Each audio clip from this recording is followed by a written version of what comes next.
ഓരോ തുള്ളിയാണ് ഇവിടെ കണക്കൂട്ടേണ്ടത്. ഒരു പ്രാണി കുടിച്ചാൽ മതി, എത്ര ജന്തുക്കൾ ആ വെള്ളം കൊണ്ട് വളർന്നു. ഇതെല്ലാം കൂലി കിട്ടിക്കൊണ്ടിരിക്കുന്ന നിയ്യത്ത് വേണം. ഇന്നമല്ലാമാലു ബിന്നിയ്യാത്ത്. അവിടെയാണ് നമ്മൾ പ്രശ്നം കിടക്കുന്നത്.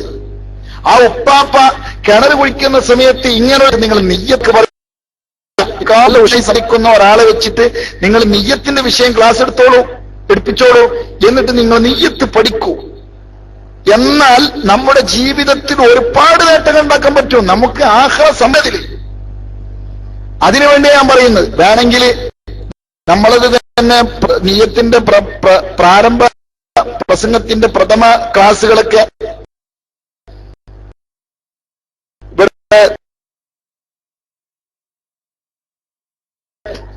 റെക്കോർഡ് ചെയ്തിട്ടുണ്ട് അല്ലേ?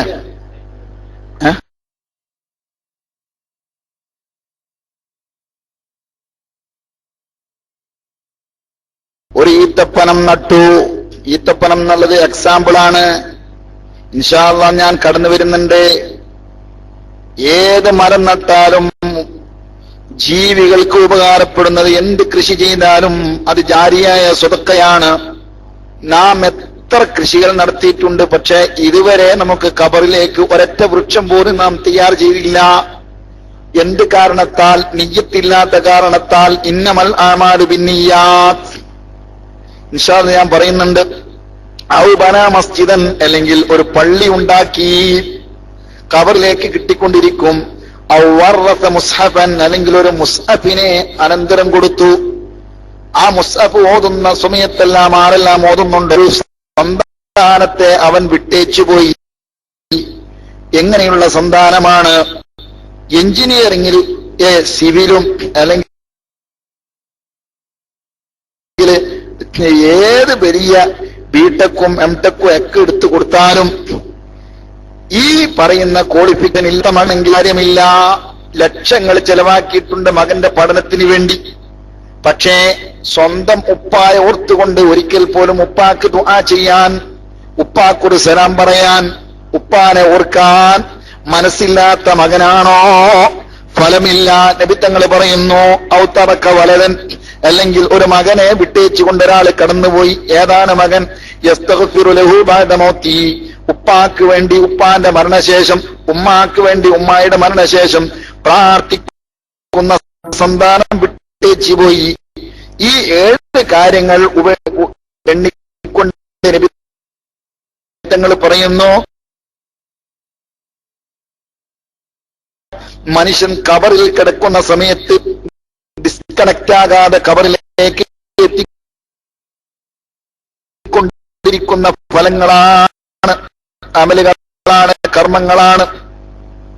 ഞാൻ പറയുന്നത്, ഒരു കിണർ കുഴിച്ചാൽ കിട്ടുന്ന നേട്ടങ്ങൾ ചില്ലറയല്ല, നമ്മൾ വിചാരിച്ചതിനേക്കാൾ എത്രയോ ആണ്.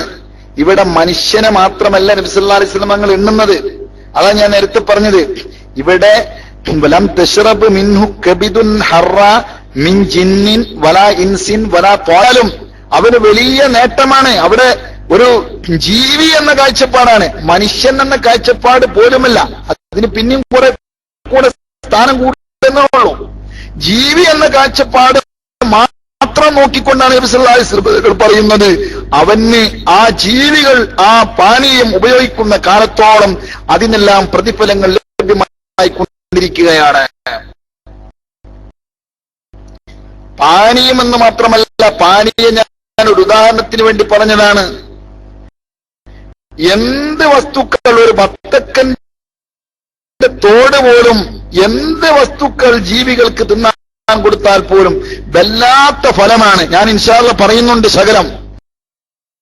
മഹാനായ അബൂ ദർദാ റളിയല്ലാഹു അൻഹു, മഹാനായ ഇമാം ഷാറാനി റളിയല്ലാഹു അൻഹു, മഹാനായ അലി ഖവാസ് റളിയല്ലാഹു അൻഹു, പടുകൂറ്റൻ സ്വഹാബത്തും അതുപോലെ വലിയ വലിയ ആരിഫീങ്ങളും ഔലിയാക്കളും വലിയ മഹാന്മാരുമൊക്കെ ഒരു ഏറ്റവും വലിയ കർമ്മമായി തെരഞ്ഞെടുത്ത കാര്യങ്ങളാണ് ജീവികൾക്ക് തിന്നാൻ കൊടുക്കാന്നുള്ളത്.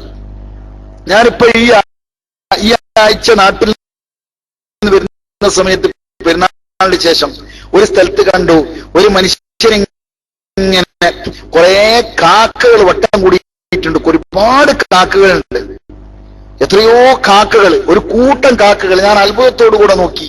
ഒരു മനുഷ്യനിങ്ങനെ കാക്കക്ക് തിന്നാൻ ഈ കാക്കകള് ഈ സമയം കണ്ടുകൊണ്ട് അവിടെ എത്തിയിട്ട് ഇയാളിങ്ങനെ തിന്നാട്ട് കൊടുക്കുന്നുണ്ട്, കാക്കകൾ ഇങ്ങനെ തിന്നുന്നുണ്ട്. ഞാൻ അങ്ങനെ മനസ്സിൽ ചിന്തിച്ചു, പഠിച്ചവനെ എത്ര വലിയ ഒരു കർമ്മമാണ് അയാൾ ചെയ്യുന്നത്. നിയ്യത്തൊക്കെ വെച്ചിട്ടായിരിക്കുമല്ലോ ചെയ്യുന്നത്, അല്ലാതെ അങ്ങനെ ചെയ്യോ? കാക്കകൾക്ക് തിന്നാൻ കൊടുക്കുമ്പോൾ നബി സല്ലല്ലാഹു അലൈഹി വസല്ലം തങ്ങൾ പറഞ്ഞ ജീവകാരുണ്യം, ജീവികൾക്ക് ഭക്ഷണം കൊടുക്കുക മുഖേന വലിയ നേട്ടം കൊയ്തെടുക്കാനുള്ള ബുദ്ധിതന്ത്രപരമായ പ്രവർത്തനമാണ് അവിടെ ചെയ്തുകൊണ്ടിരിക്കുന്നത്. കരുവന്തിരത്തിന്റെ നമ്മുടെ മൊയ്തീൻ കുട്ടിയാജോ എന്തായാലും പേര് അങ്ങനെ തന്നെയാണെന്ന് തോന്നുന്നു. 21 ഹജ്ജ് അദ്ദേഹം ചെയ്തിട്ടുണ്ട്. വന്ധ്യരായ എന്റെ ഉസ്താദ് സയ്യിദ് ഉമർ ഫാറൂഖ് തങ്ങൾ പറഞ്ഞു, രാവിലെ എപ്പോഴും രാവിലെ വൈകുന്നേരം സമയങ്ങളിൽ പ്രഥമേ അദ്ദേഹം ധാന്യമണികൾ വാങ്ങിക്കൊണ്ടുവന്ന് ഇങ്ങനെ ഇട്ടുകൊടുക്കും. അപ്പൊ പറവകൾ ഓടി വന്ന് അത് തിന്നും. പിന്നെ അതൊരു വ്രതം നമ്മൾ വിചാരിച്ചതുപോലെയല്ല. നോക്കി സാധാരണ കേട്ടുപരിചയമുള്ള രീതി. ഈ കർമ്മത്തിന്റെ ശൈലി തമ്മാടിച്ചായ പെണ്ണ്, തമ്മാടിച്ച് എന്ന് പറയുന്ന ആരെ കുറിച്ചാണ് അല്ലേ? റെഡ് മാർക്കറ്റിന്റെ സന്തതിയായ പെൺകുട്ടികൾ, അതുപോലെ തമ്മാടിയായ മനുഷ്യന്മാർ, മനുഷ്യന്റെ മുമ്പിൽ അറപ്പോടുകൂടെ മാത്രം നിൽക്കാൻ പറ്റുന്ന സമൂഹത്തിൽ ഇരുട്ടിന്റെ സന്തതികളായ തമ്മാടിച്ചുകൾക്കും തമ്മാടികൾക്കും പോലും വലിയ നേട്ടം കൊയ്തെടുക്കാൻ ജീവിതം കൂടെ പേരെയും അതിൽ കഴിയും. അത് സാധാരണ ഹദീസല്ല. മഹാനായ ഇമാം ബുഖാരി റളിയല്ലാഹു അൻഹു റിപ്പോർട്ട് ചെയ്യുന്ന ഹദീസിൽ കാണാൻ കഴിയും. മഹാനായ ഇമാം മുസ്ലിം റളിയല്ലാഹു അൻഹു റിപ്പോർട്ട് ചെയ്യുന്ന ഹദീസിൽ കാണാൻ കഴിയും. ഒരു ഹദീസ് ഞാൻ വായിക്കാം. ഇമാം ബുഖാരിയും മുസ്ലിമും ഒത്ത് റിപ്പോർട്ട്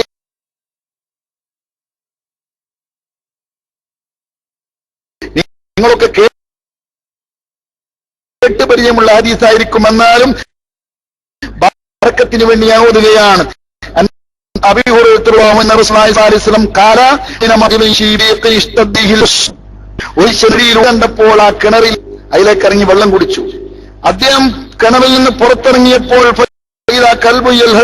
ഒരു നായയുണ്ട്, നാവ് നീട്ടി ഇങ്ങനെ വരുന്നു. താൻ സഹിക്കാൻ കഴിയാതെ നായ മണ്ണ് തപ്പിക്കൊണ്ട് ഇങ്ങനെ വരിക. കാല റജുലു, അപ്പൊ ഈ മനുഷ്യനിങ്ങനെ മനസ്സിൽ പറയാണ്, ലഖദ് ബലഗ ഹാദൽ കൽബു മിനൽ അത്ശി മിത്ലല്ലദീ കാന ഖദ് ബലഗ മിന്നി. ഈ നായ ദാഹം സഹിക്ക വയ്യാതെ ഞാൻ അനുഭവിച്ച ത്യാഗങ്ങളും വിഷമങ്ങളും ഈ നായും അനുഭവിക്കുകയാണല്ലോ. ഇപ്പം ദാഹം സഹിക്ക വയ്യാതെ പാവം എന്ന് പറഞ്ഞുകൊണ്ട് അതിന്റെ ഷൂ എടുത്തു. ആ ഷൂവിൽ വെള്ളം നിറച്ചു.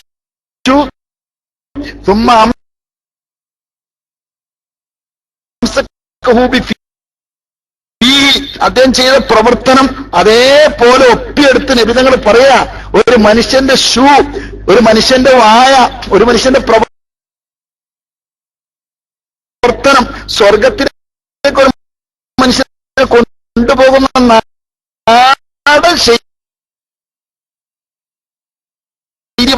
നബി തങ്ങൾ അയാളുടെ ഷൂ അഴിച്ചെടുത്തിട്ട് അതിൽ വെള്ളം നിറച്ചിട്ട് അദ്ദേഹം അത് വായ കൊണ്ട് കടിച്ചു പിടിച്ചു കൊടുത്തു.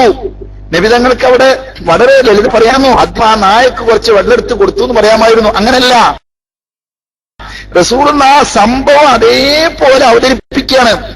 ആ മനുഷ്യൻ കിണറിലേക്ക് ഇറങ്ങി തന്റെ ഷൂ അഴിച്ചു, അതിൽ വെള്ളം നിറച്ചു, എന്നിട്ട് വായ കൊണ്ട് പിടിച്ചു, കടിച്ചു പിടിച്ചു. അദ്ദേഹം ഈ നായക്ക് തിന്നാൻ കൊടുക്കുക, നായക്ക് ദാഹം തീർക്കുക എന്ന ലക്ഷ്യം അദ്ദേഹം പൂർത്തിയാക്കാൻ വേണ്ടി അനുഭവിച്ചിരിക്കുന്ന നാടൻ ത്യാഗം അത് റസൂൽ അവതരിപ്പിക്കണം.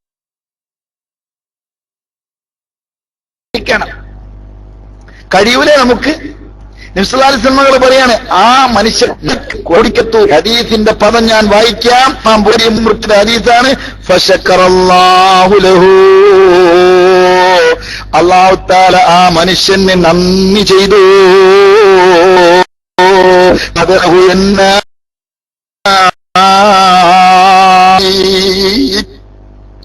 സുബ്ഹാനല്ലാഹ്. എത്ര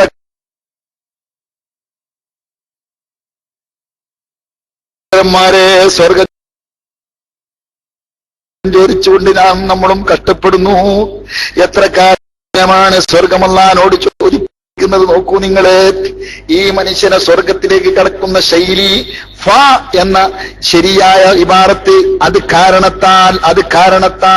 കാരണത്താൽ എന്ന് ക്രമപ്രകാരം അയാൾ ഇങ്ങനെ ചെയ്തു, ഇങ്ങനെ സ്വർഗത്തിലേക്ക് കടത്തി.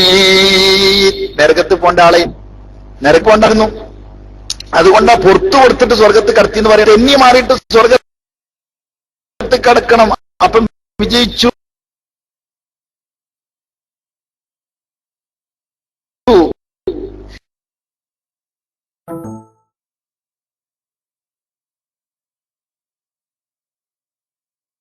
സുബ്ഹാനഹു ഏറ്റവും ഉദാത്തമായ ഒരു കർമ്മമായി കണക്കാക്കിയത് കൊണ്ടാണ് ഒരു മനുഷ്യൻ ആജീവനാന്ത രക്ഷക്ക് പോലും കാരണമായി. ഒരു നായക്ക് വെള്ളം കൊടുത്തിട്ട് രക്ഷക്ക് കാരണമായി അല്ലാഹു അതിനെ ആക്കി തീർത്തത് ലോകർക്ക് മുഴുവൻ റസൂലുള്ളാഹി പഠിപ്പിച്ചു കൊടുക്കുക. ഇമാം ബുഖാരിയും മുസ്ലിമും അനിഷേധ്യമായത് റിപ്പോർട്ട് ചെയ്യുക. അതൊക്കെ അള്ളാന്റെ പണിയാണല്ലോ. എന്താ അതിന്റെ പിന്നിലുള്ള രഹസ്യം? ജീവിക്ക് വല്ലതും കൊടുത്തുകൊണ്ട് മനുഷ്യൻ കാരുണ്യ പ്രവർത്തനം ചെയ്യുമ്പോൾ അത് വലിയ ആരാധനയായി സംഭവിക്കും.